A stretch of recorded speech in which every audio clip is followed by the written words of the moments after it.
ఇప్పుడు కథ చెబుతాను. అక్షతలు 4 గింజలు పట్టు కూర్చోండి. ఎక్కువగా ఓం శ్రీ సిద్ధి వినాయక స్వామి వినాయక చవితి వ్రత కథ. శుక్లాంబరధరం విష్ణుం శశివర్ణం చతుర్భుజం ప్రసన్నవదనం ధ్యాయేత్తు సర్వవిఘ్నోపశాంతయే.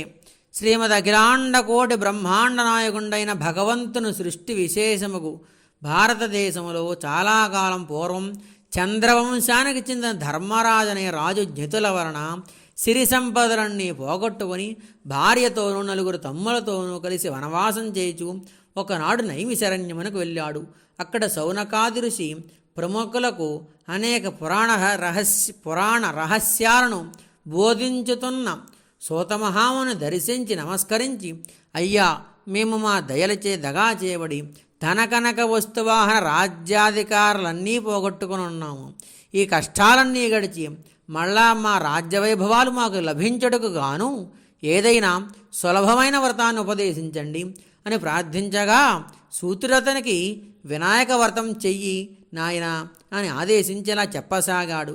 ధర్మరాజా ఒకానొక సందర్భంలో శ్రీ కుమారస్వామి కైలాసవాసైన పరమశివుణ్ణి సందర్శించి, తండ్రి, మానవులు ఏ వ్రతం చేయడం వల్ల సమస్త విద్యా విజయ వైభవాలు, పుత్ర పౌత్రాభివృద్ధి, వంశాభివృద్ధి పొంది అన్ని కోరికలు తీరినవారై సకల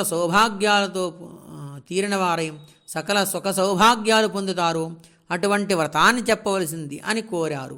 అందులకు సమాధానంగా శివుడు, నాయనా కుమారస్వామి, సర్వసంపత్కరము, ఉత్తమము, ఆయుష్కమార్గ సిద్ధిప్రదము అయిన వినాయక వ్రతం అనేది ఒకటి ఉంది. దాని భాద్రపద శుద్ధ చవితినాడు ఆచరించాలి.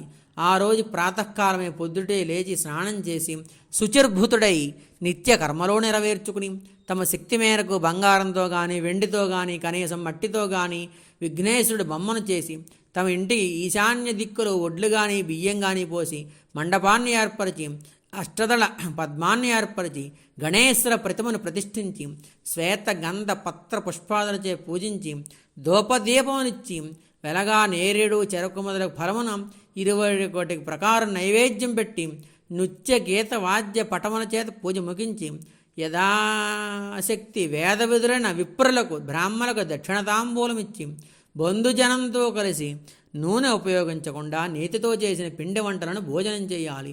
ఆ మరునాడు స్నానసంధ్యను పూర్తి చేసుకుని అనంతరం పునఃపూజ చేసి శక్త్యానుసారంగా గణపతికి మౌంజీకృష్ణ దండకము చేత ఉపవేతములిచ్చి ఇతర బ్రాహ్మణులను దక్షిణ భోజన తాంబూలాలతో తృప్తులు చేయాలి.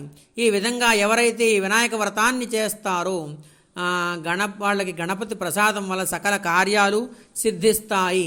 కుమారస్వామి అన్ని వ్రతాల్లోకి అత్యుత్తమైన ఈ వ్రతం త్రిలోక ప్రసిద్ధమైన గంధర్వులందరిచే ఆచరింపబడింది అని చెప్పాడు. ఆ విధంగా షణ్ముఖునికి శివునిచే చెప్పబడిన ఈ వ్రతాన్ని నువ్వు కూడా ఆచరించు. ఓ ధర్మరాజా, నువ్వు ఈ వ్రతాన్ని చేసినట్లయితే తప్పనిసరిగా శత్రువులను గెలిచి సమస్త సుఖాలను పొందుతావు అనడంలో ఏమీ సందేహం లేదు. గతంలో విదర్భయువరాణి దమయంతి ఈ వ్రతం చేయడం వల్లే తాను ప్రేమించిన నలమహారాజుని పెండ్లాడగలిగింది. శ్రీకృష్ణునంతటి వాడు కూడా ఈ వ్రతం చేయడం వల్లే శమంతకమణితో పాటు జాంబవతి, సత్యభామలిద్దరి కన్యములను పొందగలిగాడు. ఆ కథ చెబుతాను విను. సత్రాజిత్ అనే రాజు యొక్క భక్తికి మెచ్చి సూర్యుడు అతనికి శమంతకమణి ప్రసాదించాడు. ఒకానొక సందర్భంలో శ్రీకృష్ణుడు ఆ మణిని తనకిమ్మని సత్రాజిత్తుని అడిగాడు. కానీ సత్రాజిత్తు తిరస్కరించాడు.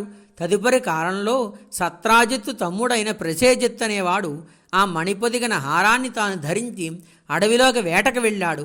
అక్కడొక సింహం అతన్ని వధించి ఆ మణిని మాంసఖండంగా భావించుకుని ఎత్తుకుపోతుండగా అడవిలో ఉన్న జాంబవంతుడైన భల్లుకరాజు ఆ సింహాన్ని చంపి మణిని తాను తీసుకుని తన కుమార్తె అయిన జాంబవతికి ఇచ్చాడు.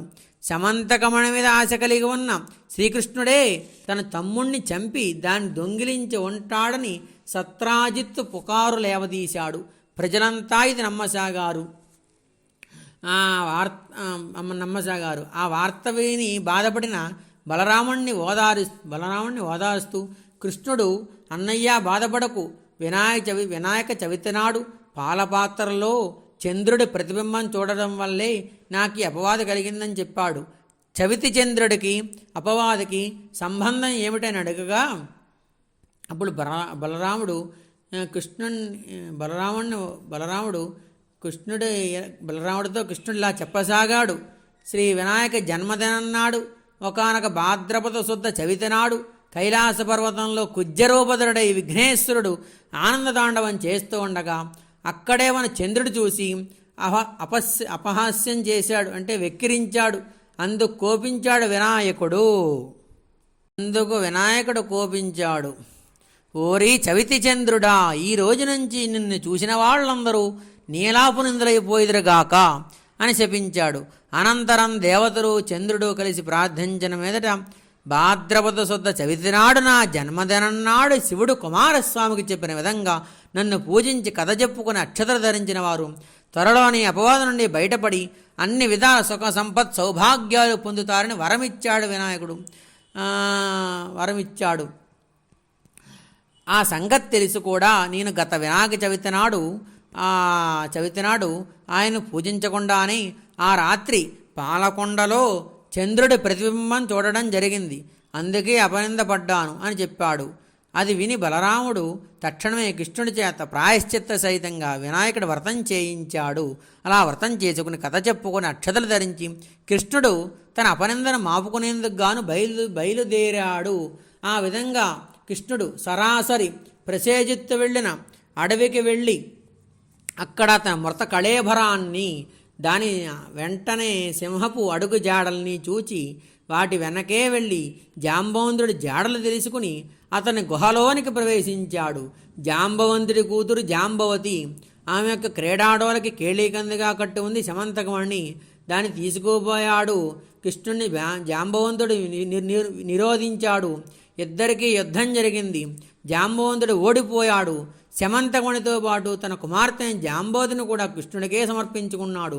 మణితోనూ కన్యమణితోనూ మరల వచ్చిన కృష్ణుడు జరిగింది అందరికీ చెప్పి ఆ మణి సత్రాజిత్తుకి ఇచ్చాడు.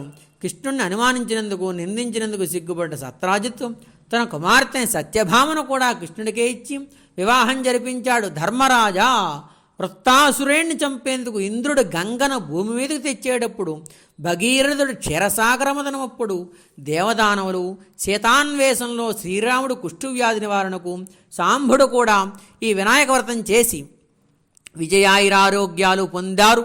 తన వ్రతం చేసిన భక్తు తలచని పనులన్నీ తక్షణమే సిద్ధింపజేస్తాడు గనుకనే ఈయనను సిద్ధి వినాయకుడు అన్నారు.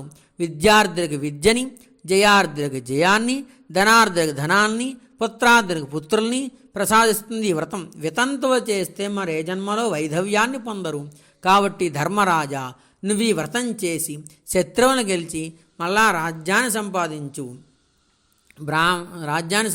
పొందు. సమస్త బ్రాహ్మణ క్షత్రియ వైశ్య శూద్రులు కూడా ఈ వ్రతాన్ని యథావిధిగా ఆచరించి గణపతి అనుగ్రహం చేత సకల ఐశ్వర్యాలు పొందురుగాక అని సూతుడు చెప్పగా ధర్మరాజు వ్రతం చేసి కష్టమతి శత్రువులను గెలిచి రాజ్యాన్ని సంపాదించుకుని మహారాజుగా పట్టాభిషిక్తుడయ్యాడు. స్వస్తి ప్రజాభ్య పరిపాలయంతాం న్యాయేన మార్గేణ మహిమహీష గోబ్రాహ్మణేభ్యః శుభమస్తు నిత్యం లోకా సమస్తా సుఖినో భవంతు. అక్షతలు కళ్ళకద్దుకొని దేవుడి మీద 2 గింజలేసి శిరస్సు మీద 2 గింజలు వేసుకోండి. పిల్లలకి వేయండి. ఎవరైనా వేసుకుంటే కొన్ని గింజలు మిగతా పక్కనెట్టండి. ఆ తర్వాత హార తొలగించండి. హిరణ్య పాత్రం మదో పూర్ణం దాతి మధవ్యోసానీతి ఏకదా బ్రహ్మణోపహరతి సంతత శ్రీరస్తు. సమస్త సన్మంగళానుభవంతు. నిత్యశ్రీరస్తు నిత్యమంగళానుభవంతు. శ్రీవరసిద్ధి వినాయక స్వామి నమః. సిద్ధి వినాయక దేవత, సిద్ధి బుద్ధి సమేత గణపతి దేవత, ఆనందకర్పూర దివ్యం నేరాజనం దర్శయామి. హారతి ఇచ్చేసి నీడ చొక్కేసి కళ్ళగద్దుకొని పుష్పార్ఘ్యం సమర్పయ. హర హర మహాదేవ పార్వతీపుత్ర శంభో శంకర బోలో గణేష్ మహారాజ్ కీ జై. హర హర మహాదేవ. హారతి కళ్ళగద్దుకున్నాక నమస్కారం చేసుకోండి. తర్వాత తోరం కట్టుకున్నాక వాయుని ఇస్తే ఇచ్చుకున్నాక దేవుణ్ణి కొద్దిగా కదిపొదిలేయండి. సిద్ధి వినాయక దేవత ప్రసాసిద్ధిరస్తు శుభం భవతు.